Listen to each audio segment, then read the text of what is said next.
we went to this meet, and I don't know, kind of qualified for Olympic trials, not meaning to, but, this meet was massive. I'd never been to a meet like this in my life. They have 2 Olympic-sized pools in Palo Alto, and they swim the men in one pool and the women in another pool.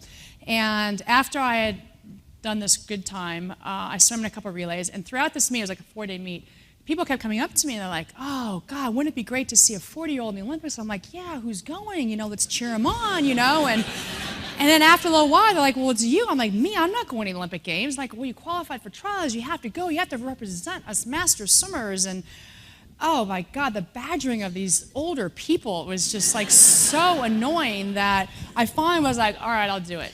Now, I'm the type of person that once the decision's made, that's it. Like, I don't go back. And so I'm like, whoa, did I just tell him I was really going to do this? And David, my partner, is like, you did? And I'm like, all right, well, let's just do this. And so I got back to Coral Springs, and I went to meet with Michael to see, can I finally be in your group? I have no baby. I'm, like, excited about this. He's like, no, you've been swimming well with Chris in the Masters group. You can swim with him.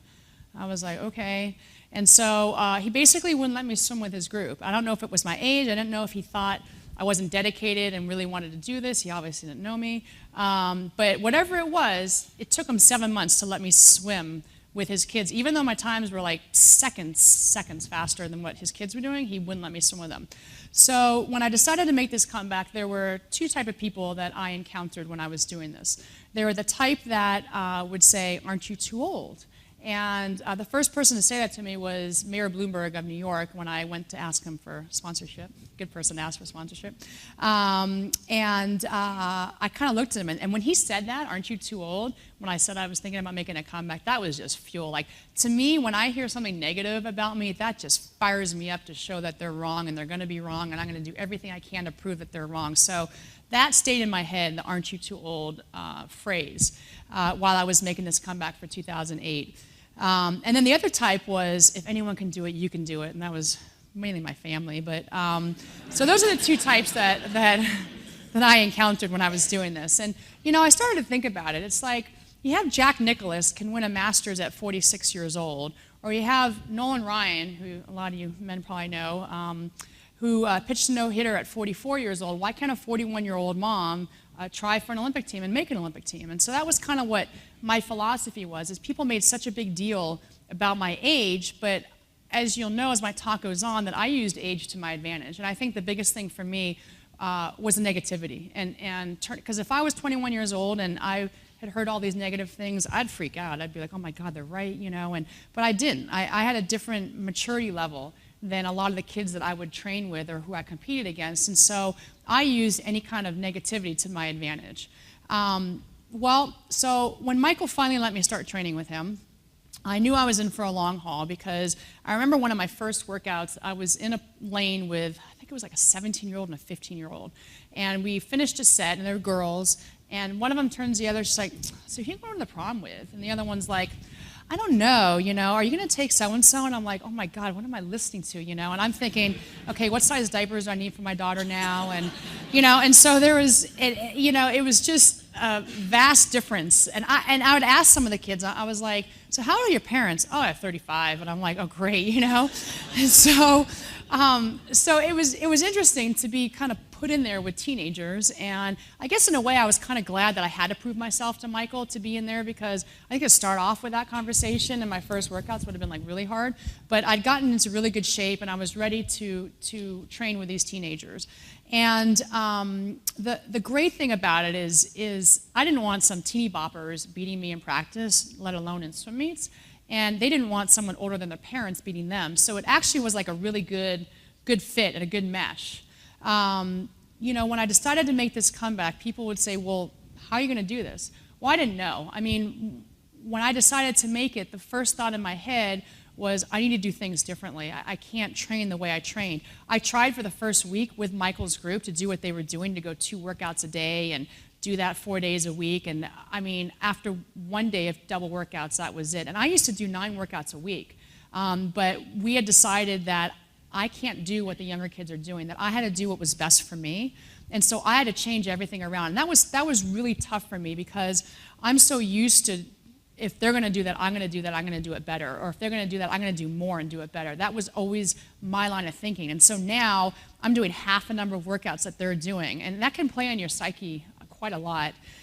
So I had to accept that. And when I sat down and talked to Michael about our strategy and what our plan was, I had to buy into it 100%. I couldn't just say, well, yeah, I kind of believe that, but no, it's like I had to believe him and I had to have faith in him. If I didn't, I wouldn't have gotten to where I was. So to have that faith in your leader, I think is extremely important. And I think that's what's missing with a lot of kids is they don't necessarily communicate with their coaches and they don't believe in 100% in what the coaches believe in. And it's not to say that you can't voice your opinions, because I am very opinionated and I gave my opinions, but we work it out and communicate. And so I think that really worked to my advantage is knowing that I can do that with my coach. And I try to teach that to young kids, like they're so intimidated by their coaches and they need to learn to communicate, because I think that's just huge.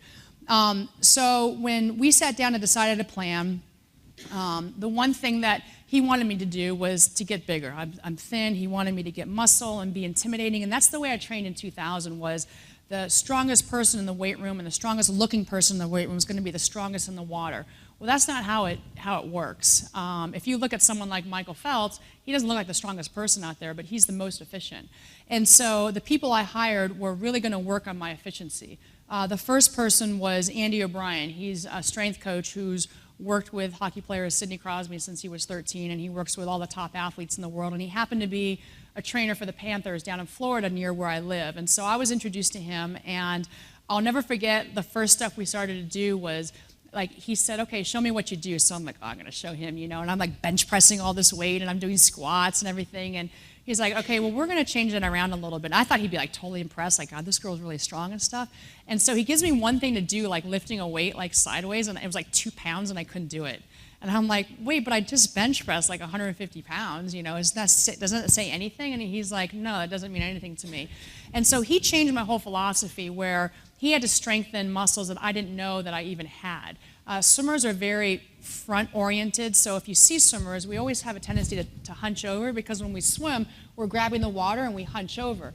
He wanted, when you're in the water, you want a perfect straight body. And so he had to work a lot of my muscles in my back, in between my scapula. And so one of the first things I did during my workouts, and my coach happened to walk in when I was doing this, and I had these 2-pound little dumbbells, and I was on a Swiss balance ball, and I'm laying on it. He goes, okay, do a T, and I'm like doing a T like this with the 2 pounds, and he's like, okay, do a Y, and I'm doing a Y, and I'm like, okay. But again, my philosophy is you have to believe in who's coaching you. And Michael had his way with things, and I believe in everything that he said, but I got an expert in the field of strength training to help me with that. And Michael's expertise is in the pool. And so when Michael walked in, he's like, what the hell are you doing? Is this what you're doing to get strong, And I'm like, and I'm like kneeling on a ball, like balancing, doing balancing stuff. And I'm like, yeah, as I'm balancing. And it was probably, it was like November of 2006. And my first really, really big meet was Nationals in the summer of 2007. And so after I was done, and Michael was like shaking his head as he left watching us do the training, I believed in what Andy's philosophy was. So I went out to speak to Michael, and I said, look, we have until the summer of 2007 for Nationals. Why don't I do his training up to that point in the weight room where he's an expert, and then if I don't do well at Nationals, we can go back to your bench pressing and squats and everything else that you want me to do. And he said, all right, that's a deal. So I go to Nationals and I break 2 American records and win my events and everything's good. And now he has his swimmers doing Andy's exercises. So I love when I'm right too. It's just so much fun. And then I hired 2 stretching trainers. And my problem is that I would go and train and I would get so heavy. And when you swim, when you see Michael Phelps swim, doesn't he look just so light in the water? And they're just like, they don't swim through the water, they swim on top of the water. And that's what you want to feel like when you swim. And so when I hired these stretching trainers, their goal was to just stretch away and rotate my muscles as they're stretching to get all the lactic acid out of my system. And so for me, they were more about recovery. Like, I didn't do it to get stronger, because you can stretch to get stronger. I did it for recovery. So I hired them. I had some massage therapists, I had a sprint coach. I mean, I left no stones unturned. If I was going to do this, I was going to do it 100% right, and I was going to hire the best people to help me get there. And when I decided to make this comeback, it wasn't just about me, because I had all these great people working with me. My role in this team was to stand on the blocks and do the swimming part. Everyone else had their own role. So to me, when I went up there and won that medal, it was really a team effort. It wasn't about me. And I knew that what I was going to do if I was going to qualify for the 2008 Olympic team would be special, so I had to hire these special people. And that is a big lesson I learned while preparing for the '08 Olympics, is that if I couldn't do it by myself. The key for me was putting together a team of people that were committed, who all shared the same goal. There were no egos there. My ego wasn't bigger than any. We all were on the same playing field, and I think that just was huge for me.